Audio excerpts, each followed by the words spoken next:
What up, my God-loving patriots? Welcome back. People that love this amazing country of ours and everything we've done, and you know, we're rad. We're fucking sick, dude. Cannot wait. Yeah. Yeah. So nothing's ever happened that would make you question that, right? Never. If you just came from the previous episode, just forget about the inspiration behind God. I mean, look, I don't want to get into like third episode stuff, but really, like, yeah. You want to blame America for like big Godzilla and like radiation and like Goji? Yeah, sure. But you know what solved it? A shotgun. American ingenuity, baby. Oh, right. Bring it full circle. Oh, yeah. My God. Yeah. 2A. America. Fucking A. Yeah. So this episode, as we alluded to last episode, is on the Monument Mythos, and the Monument Mythos is a analog horror series created by the artist now known as Manticore, spelled by subbing out the A and E for a 4 and 3 respectively. Some M4T Core 3. Formerly Mr. Manticore. The creator is Yves Casanas. And the Monument Mythos is only one of Manticore's many series. Yves Casanas transitioned while making the Monument Mythos, so earlier entries feature her dead name in the credits, just to clarify, because I did see some confusion in the comment section about the videos. So, Yves Casanas is the creator. Eve is very prolific with 5 analog series on her page, but the Monument Mythos is the one that started it all, right? With parts released over 3 years from 2020 to 2023. So let's get into it. Spoilers ahead for the Monument Mythos. If you want to take 3 hours and watch it, then rush back, go ahead, but then you'll probably just, you need to skip the next 20 minutes or whatever. This episode pretty much. Just come back for the next episode if you want to skip it, whatever. Then basically just going to recap it. But you might as well just stay. Listen to the podcast. It's it's quicker. It'll save you some time. 3 hours or 1 hour, huh? 3 hours or probably not even an hour, honestly. Like if you want to watch a PowerPoint presentation, yeah, you can go do that. But you can also just listen to me. So let's get into part one. Part 1, episode 1, Corner Folk. This first video at first doesn't seem to fit with the monumental themes of the series, but it does set up through line. It sets up kind of some important stuff in the series, right? So the video establishes that there are multiple dimensions, much like our universe, right? We got 1 dimension, 2 dimension, red dimension, blue dimension, right? And this checks out so far, right? Same as our shit.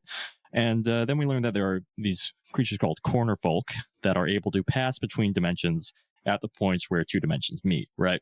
The corner folk appear almost kind of jellyfish-like, and in addition to the description, we see them on film popping in and out of our dimension, or the 3rd dimension, fittingly enough, in the corner of rooms, right? The planes are intersecting. So there's some speculation about how the corner folk move across dimensions and the purpose of their interdimensional travel. And the video also features a personal journey as the narrator's life seemingly falls apart as they become increasingly obsessed with the corner folk and interdimensional travel.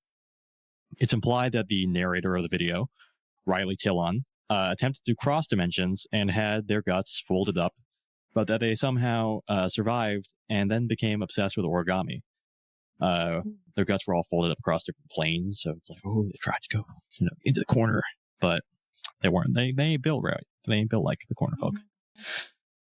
Well, moving on, we are into the kind of the theme, the monuments of the titular monuments here. Episode 2 is titled "The Liberty Lurker" and features a recording of the designer of the Statue of Liberty discussing the difficulties in constructing the pedestal for the statue, which is much larger and more complex than the statue itself.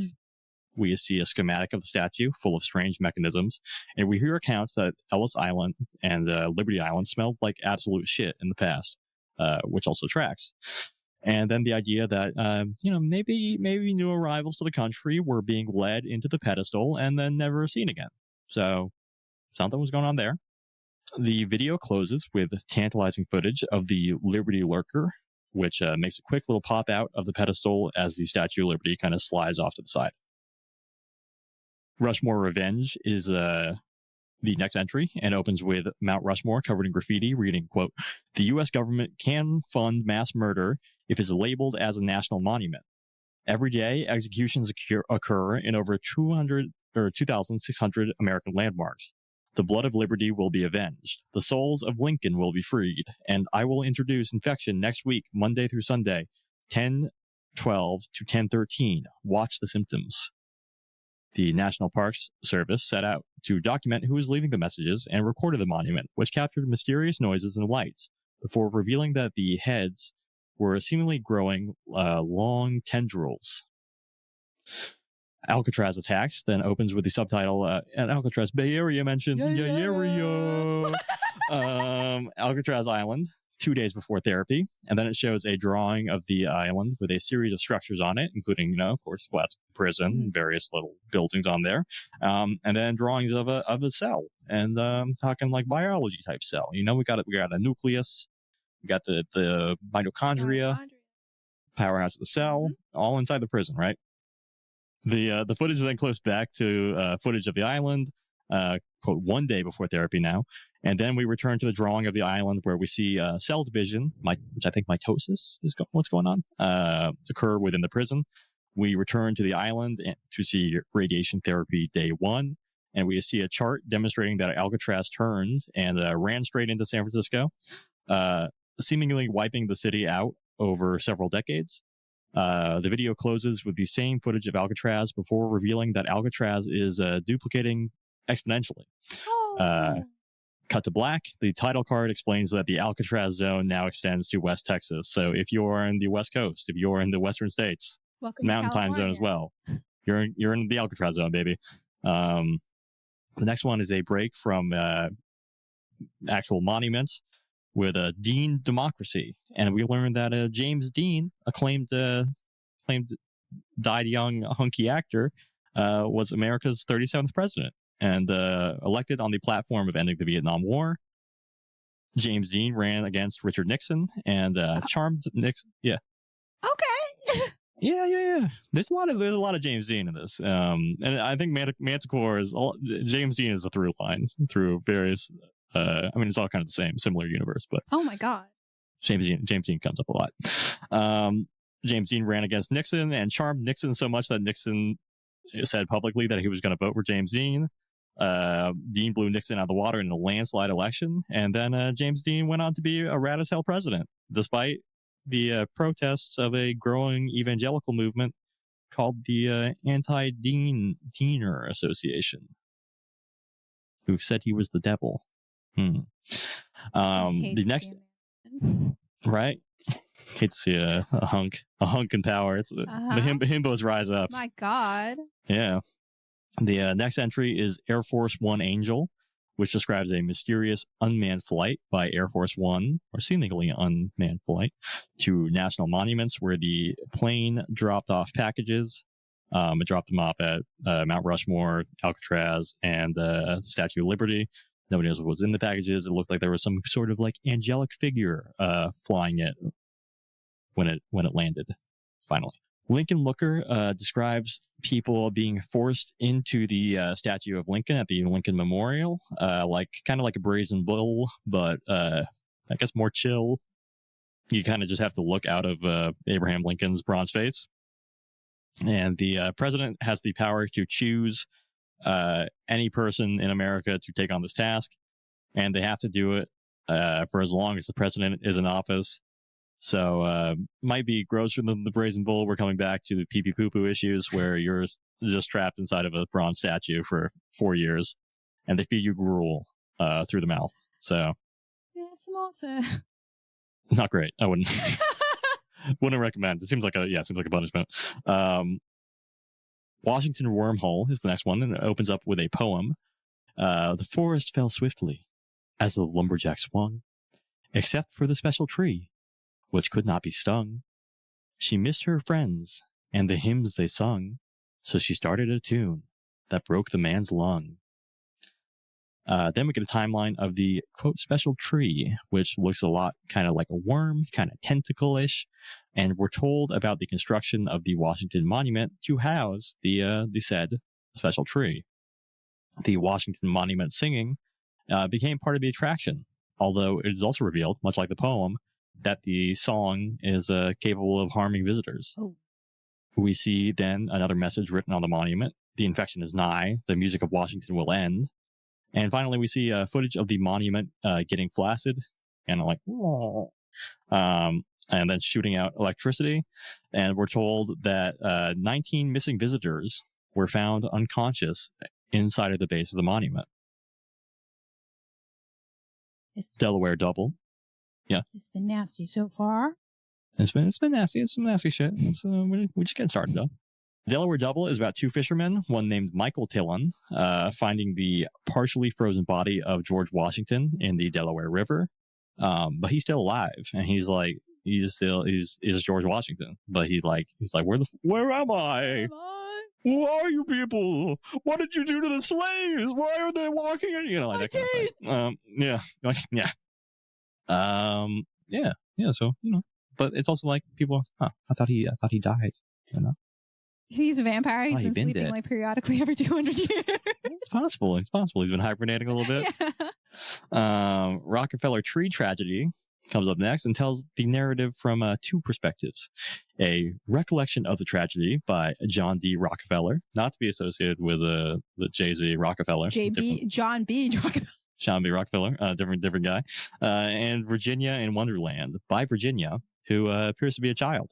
The story, as told by John D. Rockefeller, is that he decided to get a Christmas tree for his exploited workers to liven up Rockefeller Center. Virginia explains that JDR had a hard time finding the right tree until he finally found a very special tree.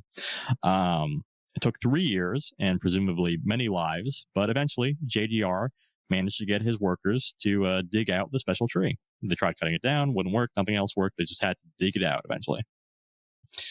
JDR sets up that this led to a disaster, and Virginia describes her experience seeing the tree brought to Manhattan. Virginia, as a child, wanted to put a star on the top of the tree and gathered her friends to help her do so. But the tree bent over and created an arc, shooting out lightning and striking all of the children. Virginia found herself in a forest full of special trees, waking up and seeing that her friends were injured on the ground all around Rockefeller Center, but things looked different, and there was no longer a special tree in sight. John D. Rockefeller explains that, well, no one died. Something actually kind of stranger had occurred.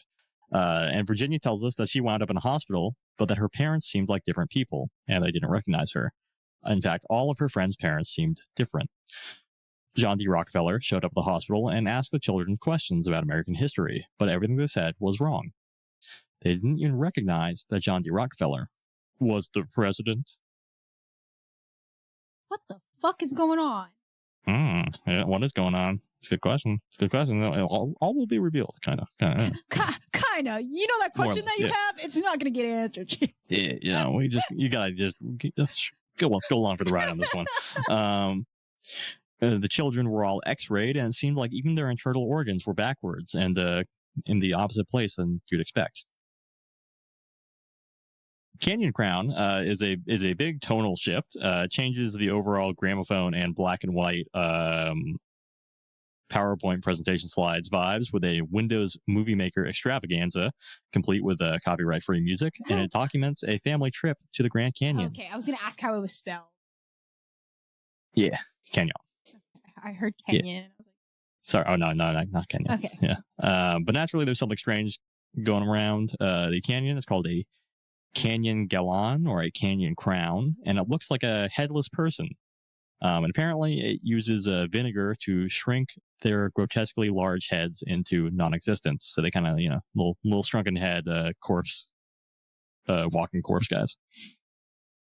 Freedom Faller is next, and it's about the process of designing and placing the Statue of Freedom on top of the Capitol Dome in D.C. During construction, the statue seemingly murdered the sculptor and stole his eyes, stole his body parts, and stuffed them inside of him.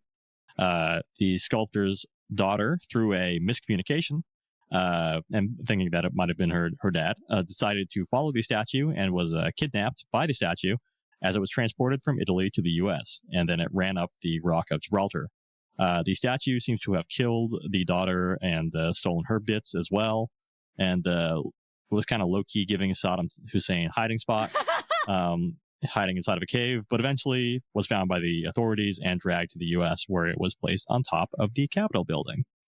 And we're told there, some people are like, no, that shit might wake up again, though. And eventually, anti-Deaners fuck it up. They decide to storm the Capitol. If you can imagine a right-wing group deciding to do that. That's like, I don't think. It wouldn't happen. That's never happened in before, reality, so obviously. It's not like a thing. Don't manifest it. No. Be careful with your words, man. I think this came out before, too. So it's like, And the official story is that they shot down the statue, but it seems more likely that the statue dropped down and just absolutely shredded through them and just like, it's got a sword, and it's just like chopping through motherfuckers. Just like, bah, bah. Oh my god. Yeah. And then that's it for season 1. Yeah. What the fuck? So you got a feel for what's going on yet? In the sense that, like, you've told me some stuff that has happened, but I don't think I know where I am anymore as a human being. That's fair. The last sentence that I wrote down is new sentences I ain't never heard before. Yeah. So like, things are going on. At this point, I think you're picking up that there's some kind of hop in between maybe universes or dimensions, right? Yeah. That's like a major theme, is like different alternate, places where history was different. Yeah. Like James Dean. James Dean was president, John D. Rockefeller. George Mysterious Washington. George Washington back from the dead. Or Seaman Chill, and a statue that can kill people. Well, I guess multiple things that can kill people. So far, the statue that is my favorite, or in a sense, kind of like what the fuck, is definitely the Lincoln. Just being shoved inside Lincoln statue. And the fact that like it's like everyone, here's the 4-year sacrifice. You just are in there. You are in there. Mm-hmm. Yeah. What would you do for your country? Ask not what you can do for your country. Ask what your the country's gonna put you inside of Abraham Lincoln. Somebody's got to be in there. Oh my god. Otherwise, what's the point of having a Lincoln statue? Like a memory. That one is.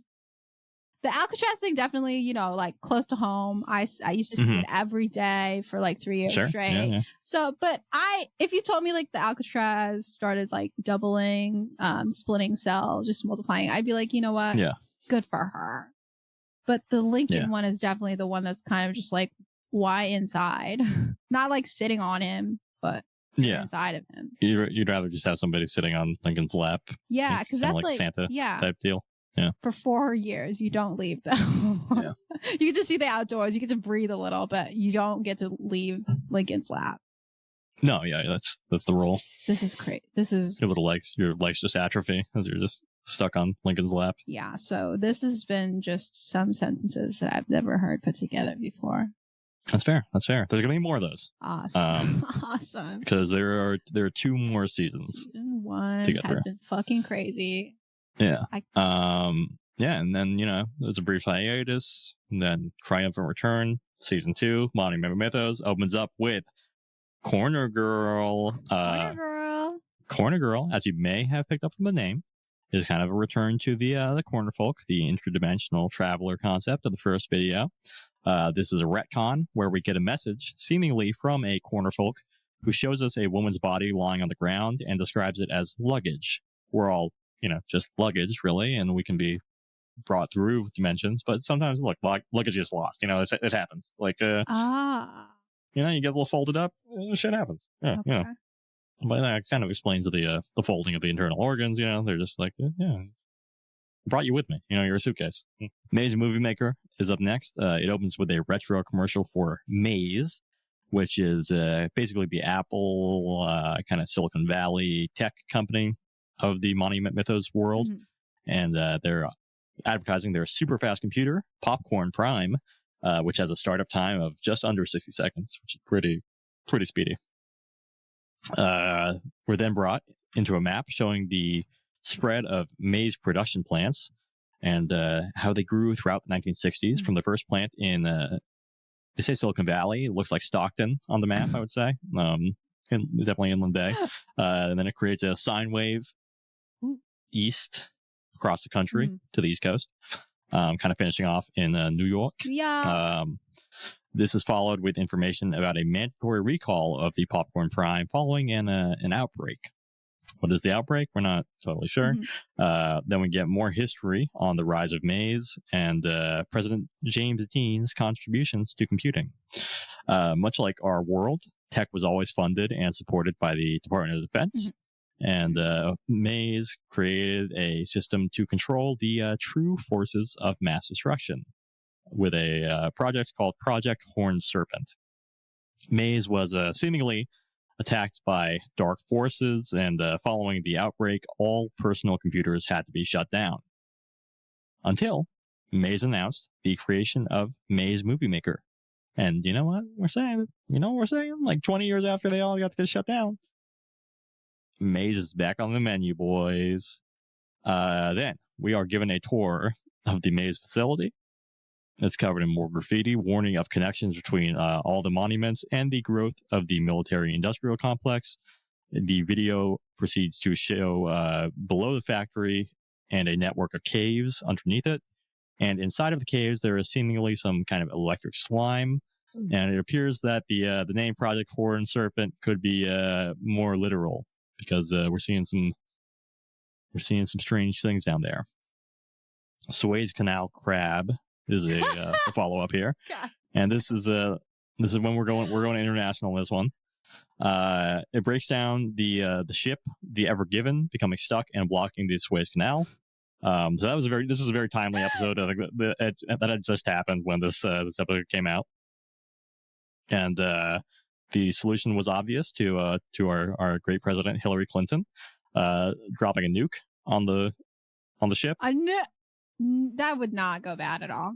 It had to be done. Like girls, they get stuff done, dog. Come on. Who run the world? The force. Yeah, girls run the world. That's how it works. The force of the nuclear blast was enough to remove the blockage, but then the ship disappeared. And then the ship was spotted walking around through Egypt.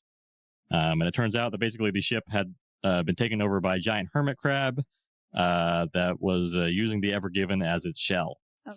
So Hillary Clinton floated the idea of using another nuke, but then she decided that the goal should be more kind of containing and controlling the movement of the crab through a series of barricades. Unfortunately, the crab had other ideas and wound up going straight for Cairo. Okay. We got to some news footage of people talking about the Cairo Tower, and then there's a discussion of a stampede as people crowded the tower to watch the crab. Unfortunately, oh my god, a crab hit the tower, and the crab killed 100 or 1,100 people, crashing into the tower. And second crab in a second tower. There's only the one crab. Yeah. The Egyptian military. I was expecting a second crab to be involved. Yeah, you said the tower, and I said, "Are we going to get a second crab?" You would expect so, but this is a little subversion of expectations there. Unfortunately, the Egyptian military decided to quarantine the area because there was like crab goo and shit, and dead bodies, and the shipping containers were still on the ships, and they were like crushing people, and it was all fucked up, right? Mm-hmm. Not a great situation. And then theories began to circulate online that the disaster was caused by the proliferation of new intelligent devices. Specifically, they were called Twitter machines, spelled even more annoyingly, and they were spelled TWTTR, which, fuck a vowel. Good dig. Fuck a vowel. And a lot of this hype was driven by a group called the Anti-Device Association. Another ADA has entered the chat. The Twitter machines were being transported on the Ever Given, and a movement rose for Americans who had ordered their Twitter machines. I paid for that shit, goddammit. They got to go to Egypt, and we got to go to the no-go crab zone, and we got to get back what's ours, right? So we're setting up kind of a cargo cult meets Black Friday situation where Americans are like, we're going there. We're getting our shit back. Fuck them Egyptians. Oh, the Americans, they make it to Cairo and they start looting the shipping containers, but then this quickly turned into a bloodbath because the Americans could not help themselves, and it turned into a mass shooting event because they brought their guns. And then, it's like everyone's looting and trying to get shit, and the Egyptian government is just like, all right, you fuck around, you find out, you guys are stuck in the quarantine zone. We're not letting you guys out. You guys are stuck in there. And then 11,000 Americans died in the purge going on in the trying to get their shit, trying to get their phones. 900 survived, and many survivors claimed it was due to their decision to worship the crab. That the crab protected them. The Church of the Ever Given began soon after. And soon after, we get our next episode. We're going back in time to a better time. The time when this country was great. Teen Disaster comes next. The story of America's worst television hijacking. The television hijacking was done by anti-Dean radicals. Again, these guys just can't keep fucking around with shit. They took to the airwaves and decided to spread their propaganda that James Dean was the Antichrist or something like that, right?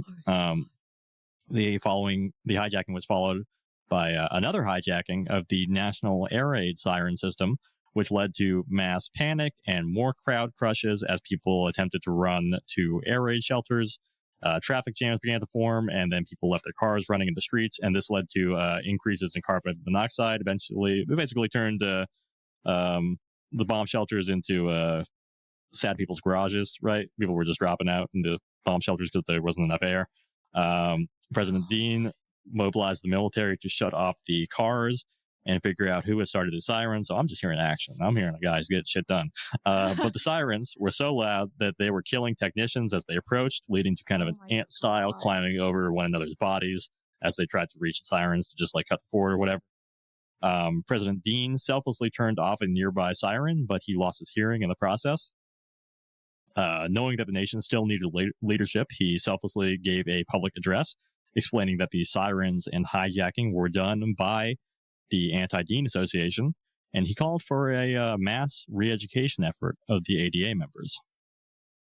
ADA members were housed in facilities near national monuments, but many people that passed through the re-education camps came out kind of better adjusted and better members of society after. So much so that there were actually demand for the re-education camps grew, and people wanted to go and get their lives right.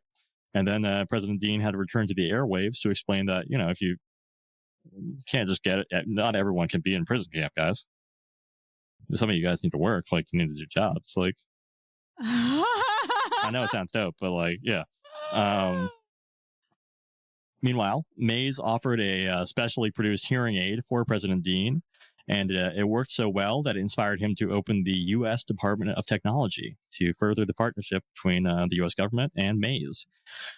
Dean and his Department of Technology went through an unprecedented and dangerous experiment in socialized medicine, which is close call, but it seems like things didn't go too wrong. And they made the hearing aids available for all Americans for free because a lot of them were deaf following the whole air raid siren thing. Next up, we have Starry Sphinx, which opens with footage of the statue and giver of Riddles 3 moving along the Martian landscape.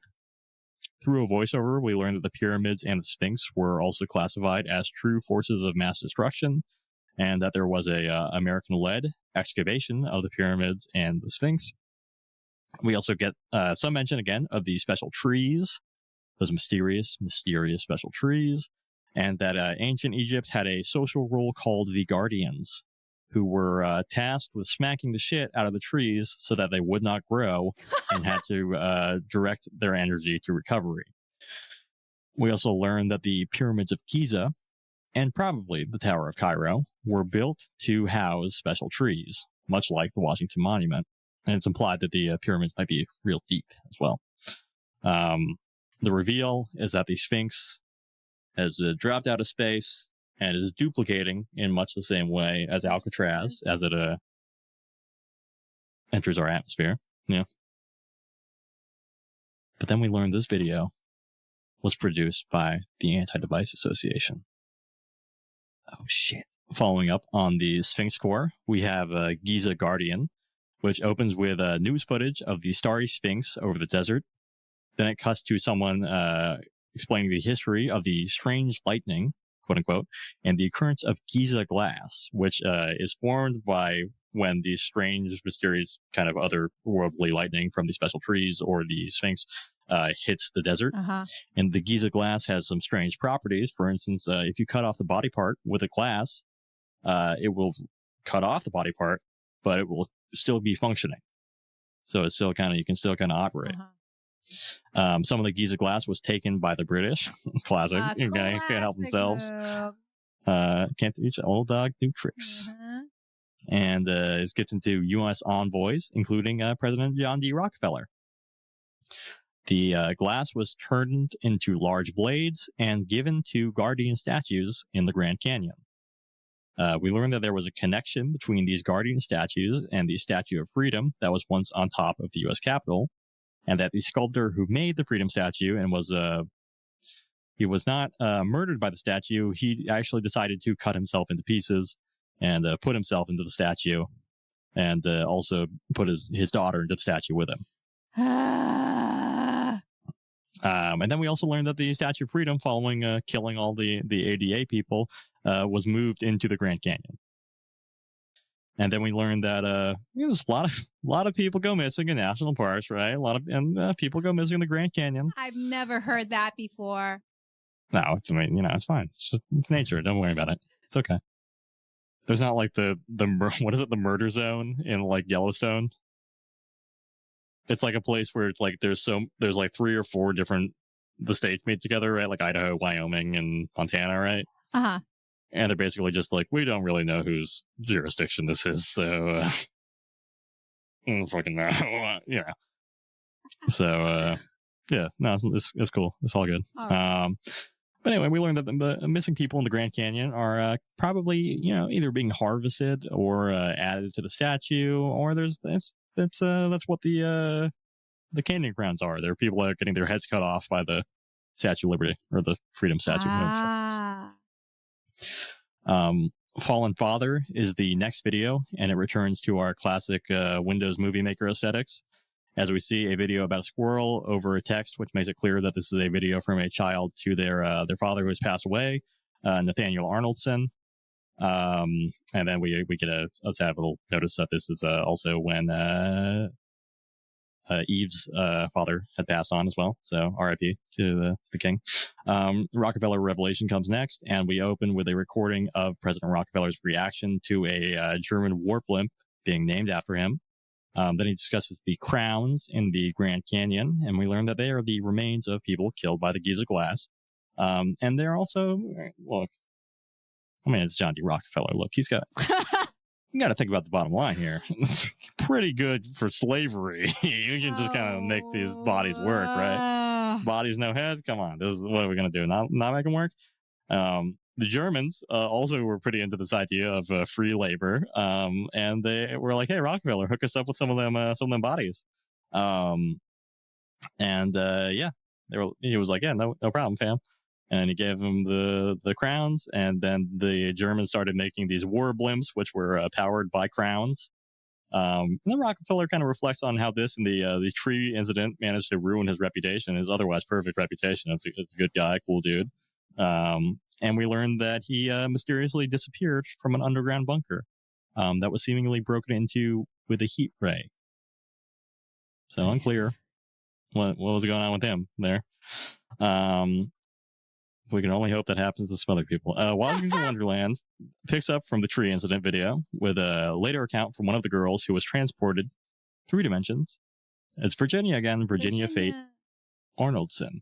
Arnoldson remembers the space between spaces of dimensions and the special trees, which seemingly connected one after another like a infinite set of mirrors, right? It's going like root to tip, kind of forever, right? Arnoldson met another man in the strange forest, and for seemingly years, they were lost and wandered through this strange place, sometimes apparently flashing from one place to another. Then another flash occurred, and Virginia found herself alone and back in New York City. Years later, Virginia felt drawn to the Washington Monument, and she was pregnant and was dropped from the elevator and crashed into the ground, becoming one of the Washington absentees that were eventually found at the base of the monument. But when she reawoken, she was no longer pregnant. So, who knows what was going on there? Fuck.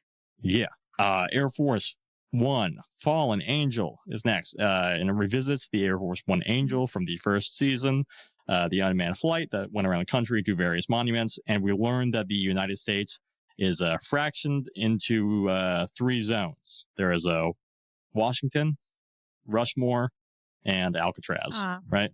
And then we're given a new message from the formerly Anti-Dean Association turned into the Anti-Device Association. And now the advocates for the division of America, who hope to splinter the country into 1,000 parts. It'll never happen. It'll never. This country is too strong. California will never be able to secede. It'll never secede. No, that would no. Think of that. They plan on doing this with the help of their fallen angel, which they found at the tomb of the unknown soldier. The fallen angel is apparently the one who lifted Rockefeller, and the next target of the fallen angel is the horned serpent beneath the earth. So, horned serpent confirmed. It's real. It's underneath us. Get him. Liberty Lurkers opens with a recording from some fucking French dude who designed the Suez Canal. You know, some design. You fucking dig a hole. So you can dig a hole. Well, yeah, I could design a canal. Okay, like it's like a fucking hole. It's a pipe, right? It's like a ditch. I'm not impressed. Get over it. He was actually forced to do so by the president of the United States. I think I didn't write down who it was. It was Grover Cleveland. It wasn't one of the fun ones. It was something. And Grover Cleveland was told to do so by a mysterious underground being, which spoke from beneath the earth.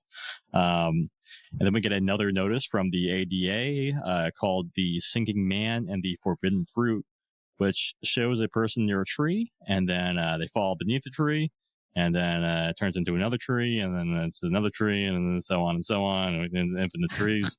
We get more information on the design of the Statue of Liberty and its massive pedestal, and we learned that this too was asked for by the mysterious horned serpent. Yeah. We then see footage from beneath the pedestal and see that there are the trees seemingly duplicated forever again. And then I'm seeing some confusion on this. We're at the end of season. This is the last one of season 2. Alcatraz Apocalypse is the final video of the Monument Mythos season 2. And it opens with Arnoldson family video and the reveal that 2 more of the Arnoldsons' remains were later found in the Grand Canyon. And remember, we saw them on a trip to the Grand Canyon the first season. Then we get the final broadcast of the New Delaware Journal, the same network that covered the George Washington doppelganger story. And the broadcast says that Alcatraz has successfully duplicated the entire country and everyone in it. Everyone has been lost and replaced with a replica, according to the newscaster. So it's kind of a ship of Theseus thing. You know, we're all new, but are we all the same? Who knows? We next see some more graffiti left on the Lincoln Monument. The advocates were deranged. They all are ashes now. We will never be weapons again. Leave us alone or join the ash pile. The video describes Operation Thunderbird, which was a plan to capture the Statue of Freedom, which was currently going nuts, chopping people up in the Grand Canyon, and to use the Statue of Freedom to battle the fallen angel of the ADA. We see some clips of what appears to be a series of trees floating in the sky, and are told that the survivors of the Great Division came to be known as the Corner Folk. Yeah. That's it. But then, don't worry, 3rd season, things are gonna kind of make sense a little bit more. Kind of. Ish. They're survivors of what? The Great Division. My. Yeah, this is really kind of like Charlie Day, bulletin boards and yarn situation here. The third season, thankfully, has all been put into one video, and the chapters divide the individual entries in the series. So we start off with Washington. Well, let me check in with you, season 2. How do you feel about this? Anything else? New reveals? New things? At this point, I was expecting all the strangeness, so there was more of a headache in terms of like thinking of like how how American culture really persists in stories, no matter what. It's like sometimes it's like, what is it, like the average American, blah blah blah blah blah, and then you're kind of like, hey, but you're also like, yeah, we are sort of recognizable. We kind of like that, huh? Yeah. You will always be able to see us in some form. Like, I know that I'm raised by Filipinos and that I tend to act that way, but sometimes it's like, I am still an American. Yeah. Yeah. It's not helping it, unfortunately. Yep. But yeah. I did, what did that hearing aid business. Listen, as someone who is hard of hearing, free access to hearing aids would be so sick and so dope. But also, I kind of don't trust the freeness of it. You know, I'm like, what it costs? Very American of you as well. I don't want free healthcare. This seems fucked up. What are you gonna do to me? They're gonna implant in my hearing aid. Oh yeah, gonna take over my head. Huh? You're trying to get in my head, trying to fuck me, huh? Yeah, through my ears. Through my ears? It's just like, okay, so like, what if I'm asleep, right? And then like every time I'm sleeping, okay, I would take off my ears, but like, what if I'm just like in idle mode and then it starts whispering at me? Yeah, it's possible. It's telling you to do stuff. Yeah, so like, I turn it off or I take it off, but what if it's still like capable of whispering at me? Right, you get like activated. Yeah, like it's got like are they like implants? Because then I would still have like the magnet in my head, but then like, what if they put some secret thing in the magnet? So like, true. Yeah, it's a concern. You can't trust the government. I'm okay with not hearing all of the time. You know. Yeah, it's if the options are either trusting government healthcare in the U.S. or being partially hard of hearing. Yeah, everyone repeats things when they see that I am confused. So people have navigated that for me. Yeah, there you go. People will adjust. Yeah. It's all right. Yeah, I feel it. I'm not. But that was great at hearing shit. That was the one that really got me, and also the Sphinx. And the Giza glass. That's fair. I like the canal crab one. I feel like that one doesn't fit as much with everything else, but I like kind of a cargo cult, Black Friday. Yeah, it's like the silly thing, the worship the crab thing of like a tendency to like form around like a thing and begin to worship it for what it's done for you. Yeah, kind of. Yeah, very very much about it, like our consumerism and stuff. I like that. Yeah. One. Anyway, season 3. Bring it home. Ready for this? All right. Washington Wanderer opens up with some fucking old dude saying, "Remember me for Virginia, for America." There's really good voice acting in a lot of these. They actually do like have voice actors, which is nice. And then we're told that the Horned Serpent and the Special Trees fell silent in 2022 before switching to a different song. They changed it up. Then we cut to a message from a journalist who says he was able to gain access to the maze servers and that he discovered that Wonderland, which is Virginia's term for the place between dimensions where the special trees grow, keeps copies of everything. And one of the explorers of Wonderland was killed by a copy. So almost entering Mandela catalog stuff here. We got we got copies, we got duplicates. But then we get some footage of the now destroyed Washington Monument with a figure posed on top and the question, who is the Washington Wanderer? The next video, Monument Mythology, comes to us from the Dean Museum of Natural History and presents a history of the Horned Serpent. So we're finally getting to hear a little bit more about this. We're told that in the beginning, after the end of the last universe, there were only two entities, tree and Serpent. Eventually, Serpent decided to create a universe, laying world eggs, god eggs, and plant and animal eggs, which created trees and serpents. More trees and serpents. Right? Trees and serpents all the way down, pretty much. There was a goddess of chaos named Entropis who ran shit. She ruled over the pantheon of success, time, emotion, and death. Chaos was eventually decapitated by lightning in Egypt, and her head was used by the serpents to trick the gods and humans to think that she was still alive. The serpents tricked the humans into killing the gods and using a statue made from the glass left by the lightning.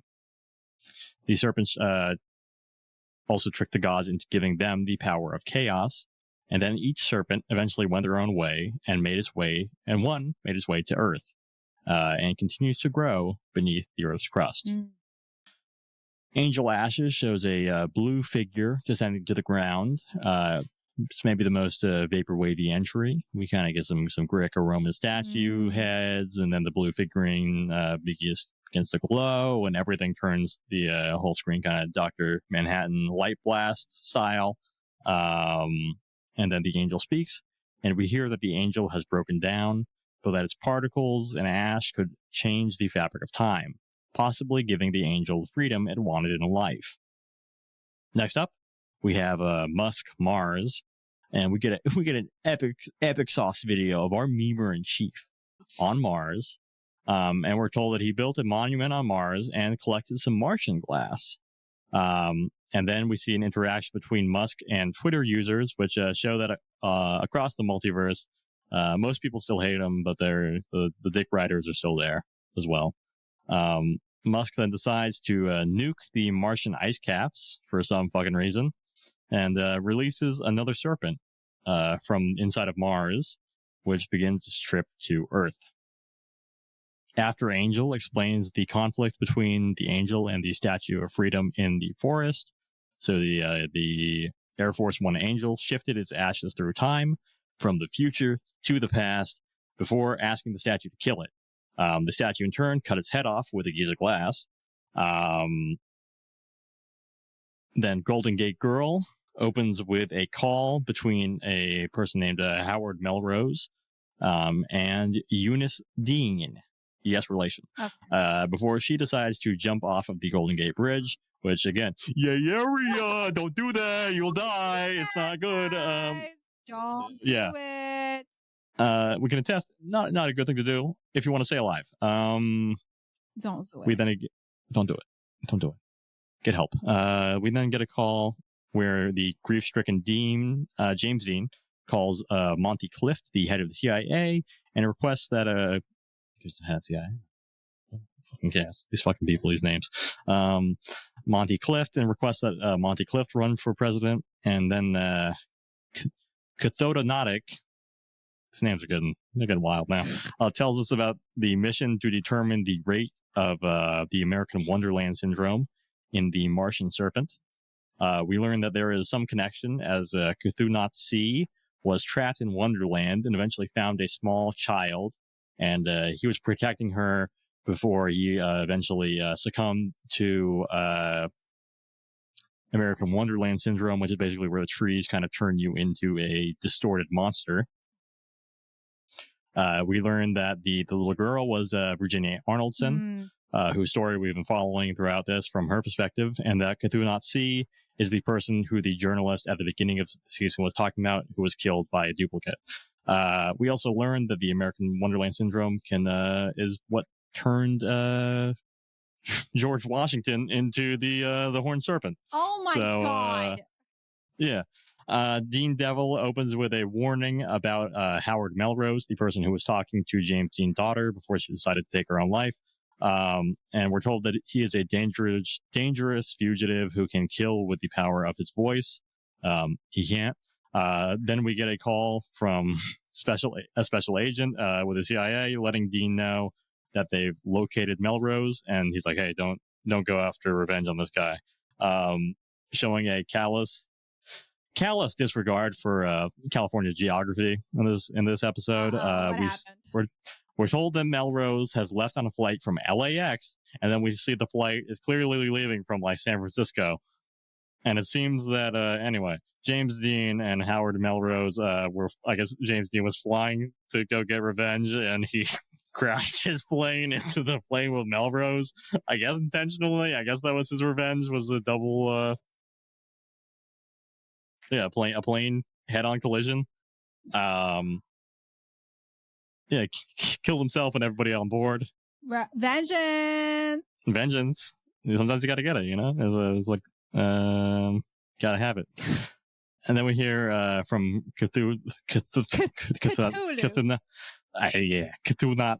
Not A, who tells Melrose and Dean, he's like, you guys are fucking idiots. Don't do this shit again. Stop with this shit.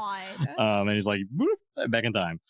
Cliff's Chaos starts out by talking about the construction of the large platform underneath the Statue of Liberty, or near the Statue of Liberty, sorry. And rumor begins to spread that a massive bomb would be detonated on the island, and New Yorkers decided to leave the city. The rumor turned out to be true, but the explosion did not claim any lives or destroy the statue.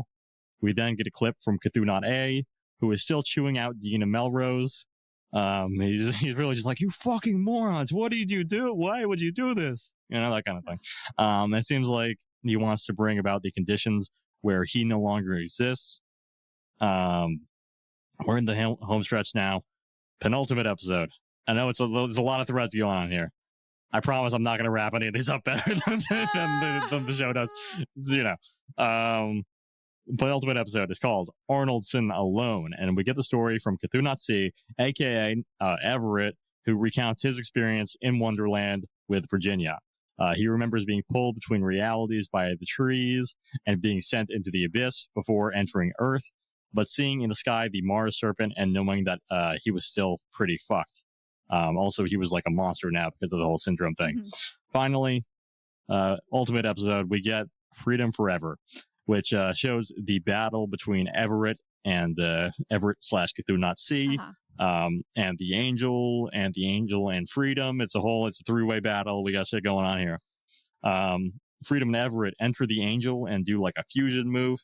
And then they set off all together. They all three of them are formed as one. And then they fuck off to go fight the Martian serpent. The battle results in a new constellation, Manticore, a constellation made up from all who died fighting the serpent. And that's it. That's the end. So all gave some gave all. The serpent, the Mars serpent is stopped. That's it. End of Monument Mythos. So we'll get into some kind of analysis, some thoughts on this next episode.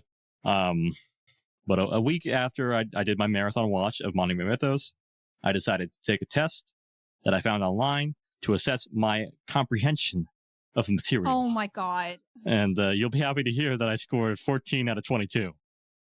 That's a D. Okay. That's not it's a white people A.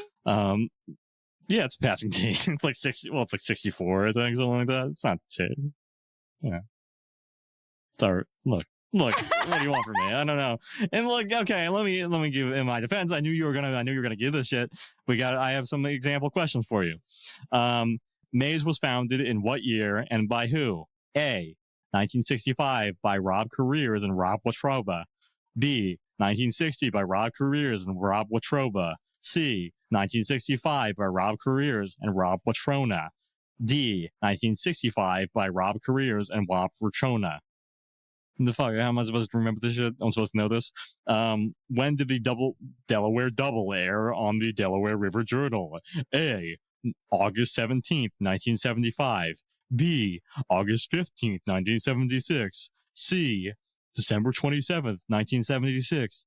D. April 2nd, 1977. I'm supposed to remember this? I'm writing summaries here. I'm not taking down everything to say, Yeah. Well, yeah, that is a passing D then. That's a passing D. Thank you. I appreciate that.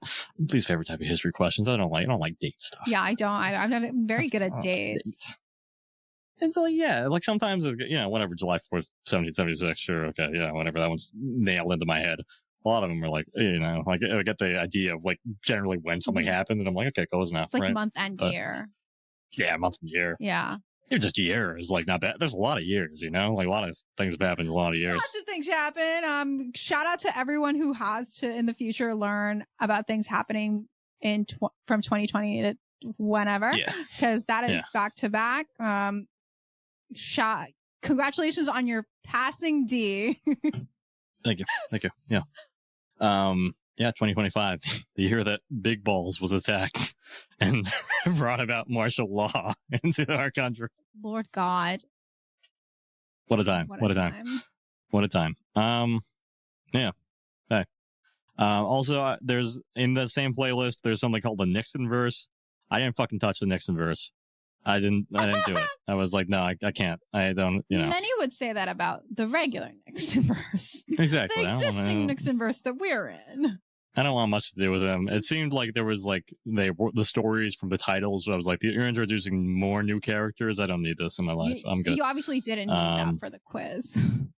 No, I didn't need that. The quiz didn't come up in the quiz, so I think we're okay.